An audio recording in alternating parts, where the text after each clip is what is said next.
마하트마 간디가 이런 말을 한 적이 있다고 하죠. 나는 예수를 좋아한다.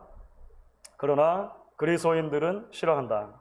왜냐하면 그들이 예수를 닮지 않았기 때문이다. 아마 여러 번 제가 여러분들에게 소개해드린 적이 있는 것 같습니다. 들을 때마다 마음의 한켠을 베이는 것 같은 그런 서늘함이 느껴지는 그런 지적이라고 생각을 합니다.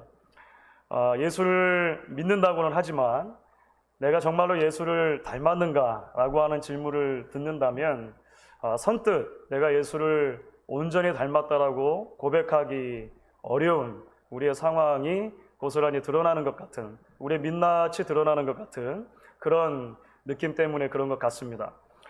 더욱더 심각한 것은 마하트마 간디가 세상을 떠난 지가 70년이 넘었습니다. 여전히 크게 달라지지 않은 상황들 같은 그런 느낌들 때문에 훨씬 아픔이 있는 것 같습니다. 사랑하는 여러분, 모든 그리스도인들은 예수를 닮아가는 삶으로 부름을 받습니다. 하나님의 아들 예수님이 우리의 구주가 되실 뿐만 아니라 우리의 주가 되시기 때문에 그렇습니다. 우리의 세이비어일 뿐만 아니라 우리의 삶을 주장하시는 롤드, 주가 되시기 때문이라는 것이죠. 하나님께서 죄인인 우리를 구원해 주신 것은 우리가 믿는 순간 천국행 급행 열차를 타고 곧바로 하나님 곁으로 가기 위함이 아니라는 것을 우리가 성경을 통해 보게 됩니다. 오히려 이 땅에 발딛고 살아가는 모든 남은 날들 동안에 하나님의 아들 안에서 우리를 구원해 주신 그 은혜에 감사하며 우리도 하나님의 자녀로 살아가게 하기 위해서 우리를 구원해 주신 것입니다. 이미 신분상으로는 천국 시민이 된 것입니다. 신분상으로는 영적인 의미에서 이미 하나님의 보좌 우편에 앉아 있는 거예요. 그 하나님의 보좌 우편에 앉아 있다라고 하는 놀라운 신분의 변화를 이 땅에 발딛고 살아가면서 매일매일 하나님의 자녀로 살아내라고 하는 부르심이 바로 복음의 부르심과 맞닿아 있는 내용이라고 하는 것입니다. 여러분, 우리가 지난 시간에 베들레헴 성문 위에 소위 두 구원자가 있었던 것을 보았습니다. 두 명의 기업 물을 자가 있었다라고 하는 거예요. 한 명은 거짓된 구원자였습니다. 거짓된 구원자. 자신에게 주어진 기업 물을 자의 책임을 내가 다 하겠다. 처음에는 너무나 쉽게 그렇게 이야기를 했었죠. 그런데 그 일이 결과적으로 자신에게 손해가 될 것이라고 하는 것을 듣는 순간 이 사람은 방금 전에 자신이 말했던 호언 장담을 취소해버리고 맙니다. 성경이 이 사람의 이름을 기억하지 않고 기록하지 않는 이유가 거기에 있는 것입니다. 아무도 구원하지 못하는 진정한 구원자가 아니라고 하는 것이죠. 미스터 나띵, 아무것도 아닌 사람, 이렇게 성경이 보는 것입니다. 반면에 참된 구원자가 있습니다. 우리가 살펴봤던 것처럼 보아스는 참된 구원자로, 참 기업 물을 자로 이제 룻기 가운데 등장을 하는 거예요. 누가 보아도 손해를 감당해야 하는 일이지만, 누가 보아도 피해를 입을 수 있는 일이지만 그 모든 것을 자신의 어깨에 짊어지고 이제 기업 물을 자의 책임을 감당한다라고 하는 거예요. 그래서 지난 시간에 우리가 가장 중심적으로 살펴보았던 것은 바로 이 보아스의 모습 속에서 우리의 구원자이신 예수 그리스도의 그림자를 발견할 수 있다는 것입니다. 자기 자신의 전부를 다 쏟아서 죄인들을 구원해 주시는 하나님 아버지의 사랑과 그 아버지의 명령을 따라 이 땅에 오셔서 자신의 전부를 주신 예수 그리스도의 그 놀라우신 구원자 되심을 우리가 볼 수 있다는 거예요. 그런데 여러분, 우리는 조금 더 나아가서 보아스의 모습을 통해서 구원자인 예수 그리스도의 그림자뿐 아니라 우리의 구주가 되시는 예수 그리스도의 그림자도 발견하게 됩니다. 이게 무슨 말이냐면요, 우리는 보아스의 모습을 통해서 하나님께서 죄인인 우리를 어떻게 구원해 주시는가라고 하는 모습을 볼 뿐만 아니라 구원받은 하나님의 백성들에게 하나님이 기대하시는 삶의 방향이 무엇인가도 보게 된다는 거예요. 다시 말하면 예수 닮는다는 게 무엇을 말하는가? 예수 닮은 삶을 산다는 것이 무엇을 의미하는가를 보아스의 모습을 통해 본다는 것이죠. 특별히 지난 시간 말씀에서 이어지는 오늘 말씀 가운데, 오늘 함께 읽은 본문 말씀 가운데 우리는 그것을 보게 됩니다. 오늘 읽은 말씀 속에서 우리는 크게 두 가지 정도로 하나님께서 구원해 주신 우리들에게 기대하시는 삶의 모습, 구주가 되실 뿐만 아니라 우리 삶의 주가 되시는 주님을 어떻게 닮아갈 것인가에 대한 모습을 발견하게 됩니다. 자, 첫 번째로는요, 하나님께서 우리를 형제 자매를 지키는 자로 부르셨다는 것을 오늘 말씀을 통해 우리가 함께 기억할 수 있으면 좋겠습니다. Brothers keeper 또는 sisters keeper라고 말할 수 있겠죠. 형제 자매를 지키는 자. 형제를 지키는 자라고 하는 표현은 창세기 4장에 사실은 처음 등장하는 개념이라고 볼 수 있습니다. 창세기 4장은 우리가 잘 아는 것처럼 인류 최초의 살인 사건을 기록을 합니다. 안타깝게도 그 인류의 첫 살인 사건은 형제 간에 일어났습니다. 형제 간에. 형 가인이 동생 아벨을 죽인 사건이죠. 그 살해의 동기는 작게 보면 아벨을 시기한 것이고 크게 보면 하나님을 원망한 것입니다. 시기와 원망 때문에 가인의 마음속에 분노가 생겼다라고 성경이 기록해요. 그리고 그 분노가 결국은 살인을 하게 된다라고 하는 것이죠.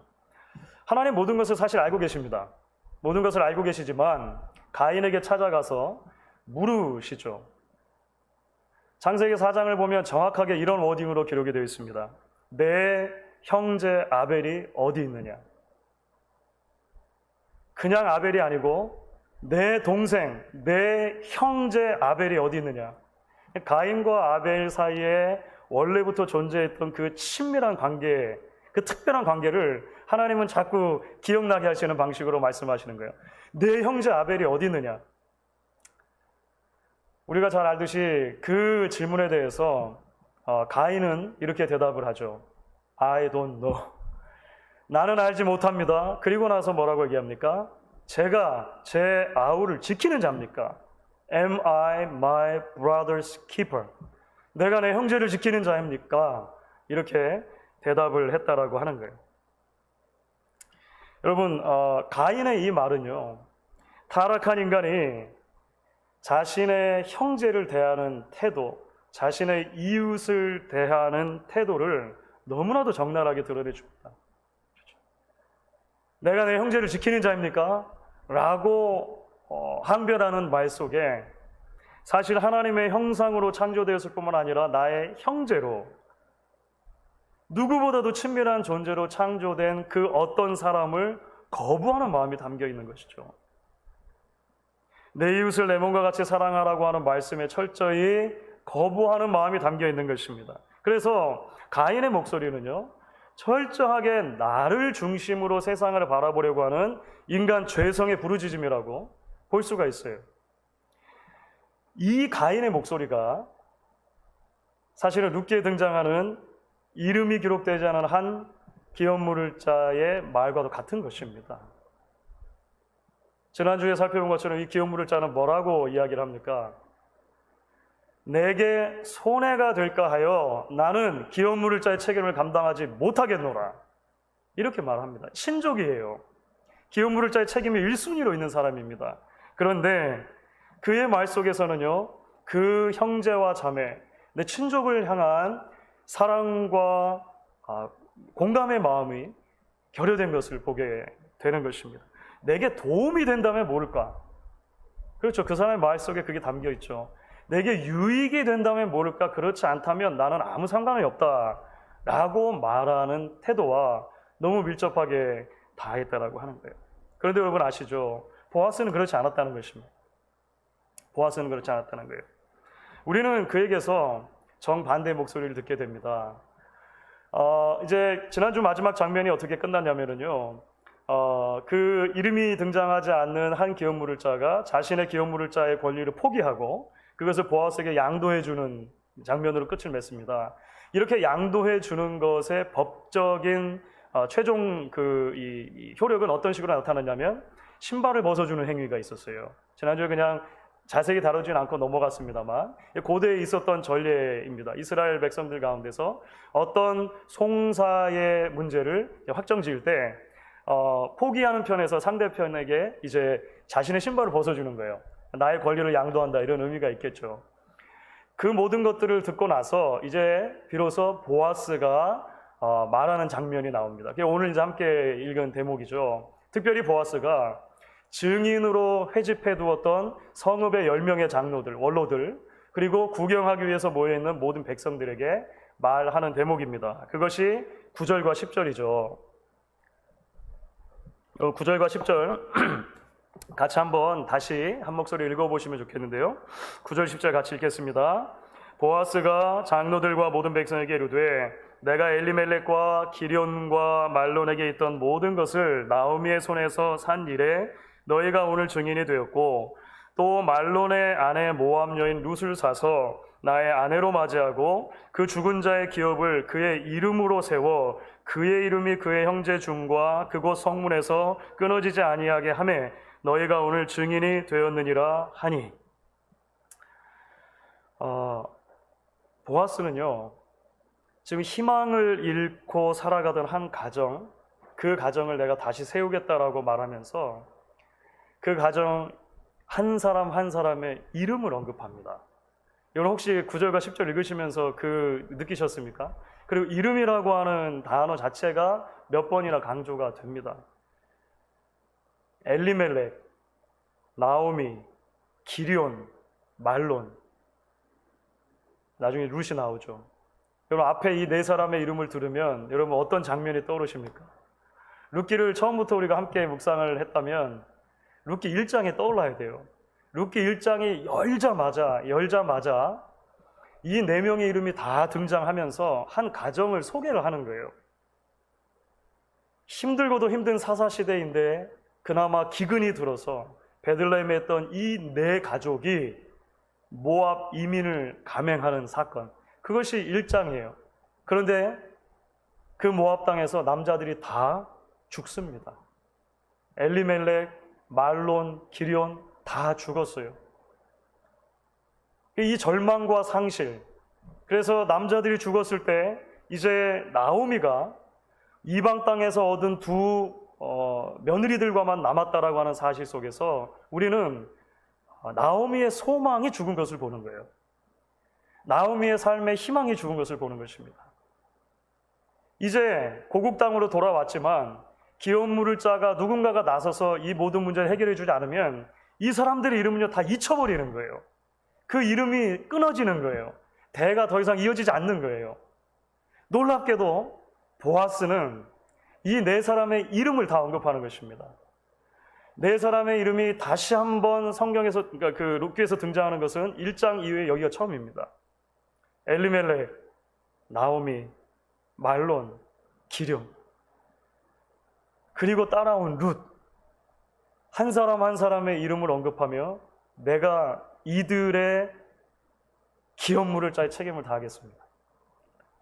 내가 이들을 지키는 자가 되겠습니다. 이들을 다시 세우는 자가 되겠습니다. 소망을 불어넣는 사람이 되겠습니다. 라고 하는 것이 보아스의 말 속에 담겨있는 언어라고 하는 거예요. 참된 brothers keeper, sisters keeper가 되는 것이죠. 여러분 어제는 우리 조국 대한민국이 광복을 한 지 75주년을 맞는 그런 특별한 날이었습니다. 미국에 살다 보니까 광복절 잘 잊어버리고 지내는 것 같긴 해요. 근데 75주년 특별한 날이었다라고 그렇게 뉴스가 이야기를 합니다. 그런데 이번 광복절을 맞는 적어도 제 마음, 많은 분들 그럴 수도 있을 것이라 생각이 됩니다. 착잡하기 그지가 없었던 것 같아요. 지난 한 주간 동안에 한국에서는요, 그 코로나19 확진자가 다시 급증하는 일이 있었습니다. 그런데 여러분 뉴스를 통해서 보셨겠지만 이번에는 많은 부분의 교회의 책임을 들고 나왔습니다. 특히나 한 교회는 그렇지 않아도 지금까지 한국교회와 사회 전체에 좋지 않은 영향을 미친 것으로 그렇게 많이 회자가 되는데 이번에도 참 기가 막힌 반응을 보여주고 있는 것 같아요. 스스로 조심하지 않은 것을 반성하고 책임을 지기보다 남 탓을 하는 모습이 있죠. 교인들 중에 확진자가 계속 급증하는데도 광복절을 맞아서 큰 집회에 참여를 독려하고 거기에서도 안전수칙이 잘 지켜지지 않는 그런 모습들이 방송을 타고 그대로 사람들에게 전달이 되는 것을 보게 됩니다. 여러분, 이런 모습을 보면서 가슴이 갑갑해지는 이유 또는 갑갑해져야 하는 이유가 있습니다. 그것은 정치적인 견해의 문제를 넘어서 이것은 복음의 핵심과 관련된 문제이기도 하기 때문에 그렇습니다. 우리의 전 존재를 다해서 하나님을 사랑하고 동시에 이웃을 내 몸과 같이 사랑하라는 자리로 부르시는 것이 복음의 핵심적인 요구 아닙니까? 그렇죠? 받을 자격이 없는 우리를 전적인 하나님의 은혜로 구원해 주셨다라고 믿는다면 성경이 말하는 바 그 구원에 감사한 반응으로 살아간다라고 했을 때 두 가지만 요약한다면 하나는 참된 예배자로 사는 것이고 다른 하나는 참된 형제자매의 지키는 이로 Brothers and Sisters Keeper로 살아가는 것이 아니냐라고 하는 것이죠. 여러분, 선한 사마리아인의 비유를 잘 알고 계십니다. 누가복음 10장에 선한 사마리아인의 비유가 등장하는데요. 그 비유의 말미에 예수님께서는 당시의 종교 지도자들, 종교꾼들에게 이렇게 질문을 하시죠. 누가 강도 만난 자의 이웃이냐? 이렇게 물으셨죠. 원래 선한 사마리아인의 비유가 시작이 될 때 그것은 종교 지도자들이 이런 질문을 예수님께 던졌기 때문이라고 우리는 알고 있습니다. 누가 우리의 이웃입니까? 이게 그들의 질문이었습니다. 하나님을 사랑하고 내 이웃을 내 몸과 같이 사랑하라고 하는데 그것은 알겠습니다. 그게 율법의 핵심인지는 알겠습니다. 그렇다면 누가 내 이웃입니까? 라고 종교 지도자들은 물었다는 거예요. 이웃의 범위를 정해달라고 하는 것입니다. 선만 그어주십시오 라고 하는 거예요. 그런데 사실 그들의 마음은 내가 내 형제를 지키는 자입니까? 라고 항변했던 가인의 말과 전혀 다르지 않은 말입니다. 예수님은 그 질문을 프레임을 바꾸시는 것입니다. 오늘 요즘 말로 하면 그 질문에 휘둘리지 않으시고 질문의 틀 자체를 바꾸시는 거예요. 예수님의 질문의 핵심은 무엇입니까? 저 강도 만난 자의 이웃이 누가 돼주겠느냐라고 하는 것입니다. 이 말씀 속에 담겨있는 핵심적인 메시지는 무엇입니까? 모든 형제 이웃이 되어 주어라 라고 하는 것입니다. 우리와 한 시대를 살아가는 모든 형제 자매들의 모든 사람들의 이웃이 되어 주어라 라고 예수님은 복음을 요약해 주셨다라고 하는 것입니다. 사랑하는 여러분, 많은 것들이 무너져가는 시대에, 많은 사람들이 소망을 잃어가는 시대에 묻습니다. 누가 우리의 참 형제, 참 자매가 되어 주겠소? 이 시대가 묻겠죠. 누가 우리를 지키는 자가 되어 주겠소? 라고 묻겠죠. 누가 우리의 참 이웃이 되어 주겠소? 시대는 물을 것입니다. 성경은 저라고 답을 합니다. 성경은 여러분이라고 답을 합니다. 보아스와 같이 무너진 삶의 현장에서 고군분투하는 이들의 이웃이 되어 주어야 한다고, 그들을 지키는 이가 되어 줘야 한다고 우리를 초대하는 것입니다. 왜냐하면 그것이 우리를 구원하신 하나님의 성품을 닮아가는 것이기 때문에 그렇습니다. 성경에서 사실은요, 누군가를 지키는 자라고 하는, 지키는 자, 키퍼라고 하는 특별한 용어가 가장 많이 적용되는 한 대상이 있다면 그것은 하나님이십니다. 대표적인 것이 시편 121편입니다. 내가 산을 향하여 눈을 들리라. 너무나 우리가 사랑하는 시편이죠. 하나님이 지키시는 자, 키퍼라고 하는 표현이 7번에서 8번 그 짧은 시 안에 등장합니다. 형제를 지키는 것, 자매를 지키는 것이 곧 하나님을 닮는 것이고 예수 그리스도를 닮아가는 삶이다라고 성경이 이야기를 하는 것이죠. 자, 그렇기 때문에 여러분, 오늘 우리가 말씀을 통해서 하나님 우리를 부르시는 두 번째 삶의 방향을 생각하지 않을 수 없는 것 같아요. 그것은 이제 조금 더 나아갑니다. 바로 축복의 통로가 되는 삶으로 하나님은 하나님의 백성들을 부르신다라고 하는 것입니다.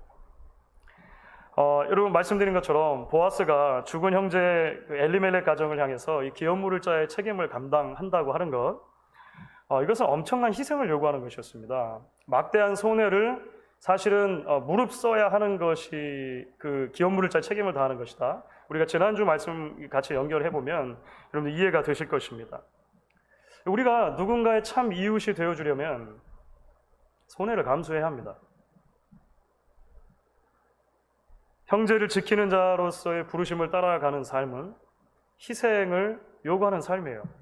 그래서 저는 이 대목에서 미셸 쿠스트라고 하는 그 여류 시인이 있는데요. 그 한 시가 떠올랐습니다. 사랑은 아픕니다 라고 하는 시가 있어요. 이렇게 시작을 합니다. 시작이 아들아 사랑한다는 것은 쉬운 일이 아니란다. 그러니까 얼핏 들으면 이제 누군가를 막 사랑하는 일을 시작한 아들에게 인생의 선배로서 어머니가 조언해주는 그런 따뜻한 사랑의 마음이 담긴 그런 그 시처럼 읽히죠. 중간까지는 쭉 그렇습니다. 그런데 사실 이 시가 마지막에 이렇게 끝을 맺어요. 아들아 알겠느냐? 사랑은 아픔이다. 아담과 하와의 원죄 이후 잘 듣거라. 사람을 사랑한다는 것은 그를 위하여 내 몸을 십자가에 못 박는 일이다. 이 시가 놀랍게도 마지막 연은 이렇게 끝을 맺어요. 그러니까 인생의 선배로서의 단순한 엄마가 아들에게 주는 그런 그 인생의 조언, 사랑에 대한 조언을 넘어서는 차원이 이 시에 담겨 있는 것 같아요. 참사랑은 결국 나를 위해서 십자가를 지신 주님과 같이 나 또한 그 십자가에 못 박히는 일이다 라고 하는 성경적인 진리가 사실 시 안에 담겨 있죠. 그래서 그 그리스도인으로서의 변화된 삶, 하나님의 그 구원의 은혜에 감격하는 삶을 요약할 때 바울이 그 중에 하나로 드는 것이 나는 날마다 죽노라 라고 하는 그 개념이 나오잖아요. 십자가에 내가 날마다 못 박힌다라고 하는 개념이 나오는데 일맥상통한다고 생각을 합니다. 그렇죠. 누군가를 지킨다는 것, 누군가의 진정한 이웃이 된다는 것은 날마다 우리를 십자가에 못 박는 일이고 날마다 죽는 일과 맞닿아 있다라고 할 수 있을 것입니다. 그런데 여러분 놀랍게도 오늘 말씀은 거기서 한 걸음을 더 나아가는 거예요. 바로 그 일이 사실은 우리에게 놀라운 축복이 된다라고 하는 것입니다. 나아가서 그 축복이 계속해서 전달되도록 하는 축복의 통로의 역할을 바로 누군가를 지켜주는 삶을 통해서 감당할 수 있다라고 성경이 말한다는 거예요. 여러분 오늘 읽은 본문의 후반부를 보시면 보아스가 그 자신에게 주어진 기업 물을 자의 책임을 다하겠다라고 이렇게 이제 이야기하고 나서 그 이야기를 들은 장로들과 또 그 성읍 사람들이 반응하는 장면이 나와요. 오늘은 그러니까 그 두 그룹의 대화로만 이루어져 있는 그 본문이 되는 거죠. 11절과 12절입니다. 11절과 12절인데요. 한번 같이 이 부분도 읽어보도록 하겠습니다. 같이 읽습니다. 성문에 있는 모든 백성과 장로들이 이르되 우리가 증인이 되나니 여호와께서 내 집에 들어가는 여인으로 이스라엘의 집을 세운 라헬과 레아 두 사람과 같게 하시고 내가 에브랏에서 유력하고 베들레헴에서 유명하게 하시기를 원하며 여호와께서 이 젊은 여자로 말미암아 내게 상속자를 주사 내 집이 다말이 유다에게 낳아준 베레스의 집과 같게 하시기를 원하노라 하니라. 자, 여러분 이들의 말을 들으면서 어떤 느낌을 받으십니까? 사실 이들의 말은 어떤 이 증인으로서 거래 성사를 확인해 주는 것 이상의 내용을 담고 있다는 것을 여러분 금방 감지하실 거예요. 그렇죠? 그러니까 우리가 증인이 되겠다, 이제 끝났다, 이 정도가 아니라 그들의 말 속에는 축복과 설렘으로 가득 차 있는 것을 보게 됩니다.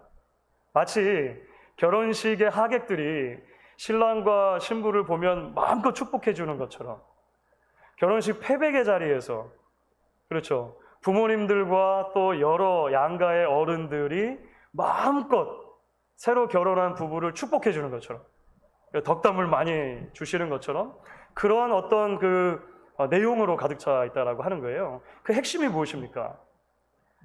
보아스가 앞으로 룻과 이룰 이 두 사람을 통해 가정이 세워진다는 것입니다. 앞으로 계속해서 가문이 번성하게 되기를 바란다는 것입니다. 보아스의 이름이 유력해지기를 원한다라고 하는 것은 그 사람만 유명해지고 끝나는 것이 아니라 오늘 말씀의 전체 내용으로 보면 계속해서 보아스와 룻이 이후 오는 세대에게 축복의 통로로 사용된 것을 감지하면서 이야기해주고 있다라고 하는 거예요. 자, 그런 의미에서 이 축복의 그 노래 속에 등장하고 있는 몇몇 이름이 중요합니다. 여인들의 이름이 등장하거든요. 아주 독특하게도 여인들 3명의 이름이 등장하는데요. 첫 번째 두 사람의 이름은 라헬과 레아입니다. 라헬과 레아가 누구죠? 그렇죠. 야곱의 두 아내입니다. 야곱의 두 아내의 이름을 언급하는 이유가 뭘까요? 이 두 여인을 통해서 야곱의 12아들들이 태어나는 거예요. 이 야곱의 12아들은 무엇이 됩니까? 이스라엘 12지파의 조상이 되는 거예요. 그러니까 이것은 단순하게 야곱과 라헬, 레아의 문제가 아니라 한 민족이 세워지는 문제인 거예요. 그렇죠. 하나님이 주신 복은 그렇게 한 민족을 세우는 것으로 축복의 통로가 되어서 거대한 하나님의 나라가 세워져 가는 방식으로 이루어진다라고 하는 것입니다. 다말은 누구입니까? 다말은 원래는 유다의 며느리였지만 이제 여러 가지 이유를 통해서 대가 끊겨질 위기가 있었을 때 그 시아버지와 다시 결혼을 하고 그 관계를 통해서 이제 그 유다 지파가 계속해서 연결되어지게 만들었던 아주 놀라운 여인으로 창세기가 소개를 합니다. 다말도 룻과 마찬가지로 사실 이방인이었습니다. 나중에 보시면 예수님의 족보에도 등장을 해요. 마태복음 1장에는. 아주 흥미롭게도 여러분 그 룻기 마지막 몇 절은 족보로 끝나거든요. 그 룻기 마지막의 족보는 제가 룻기를 처음 시작할 때 말씀드렸던 것처럼 다윗 왕의 족보입니다. 그런데 그 다윗 왕의 족보를 시작할 때 첫 사람의 이름을 누구로 잡는지 아십니까? 그렇죠. 그 유다와 다말 사이에 태어난 베레스라고 하는 사람부터 시작하는 거예요. 베레스. 이 우연이 아닌 거죠. 축복의 통로로 사용됨으로 하나님의 복이 이후의 세대를 이어서 전달되도록 하는 역할, 그것이 보아스에게 주어진 참 놀라운 사명이었다라고 하는 것입니다. 사랑하는 여러분, 하나님이 우리를 구원해서 당신의 백성이 되는 큰 복을 주신 것은요, 그저 우리만을 위해 주신 것이 아니라는 것을 다시 기억하면 좋겠습니다. 그냥 우리가 유력해지고 우리가 유명해지는 데서 하나님의 복이 끝나지 않는다는 거예요. 하나님은 구원하신 우리로부터 시작해서 하나님의 복이 이 세상의 구석구석으로 흘러들어가기를 원하십니다. 애초에 아브라함을 부르시고 그 아브라함에게 주신 하나님의 약속 가운데 하나가 너는 복이 될지라, you will be blessing 이라고 말한 것과 일맥상통하죠.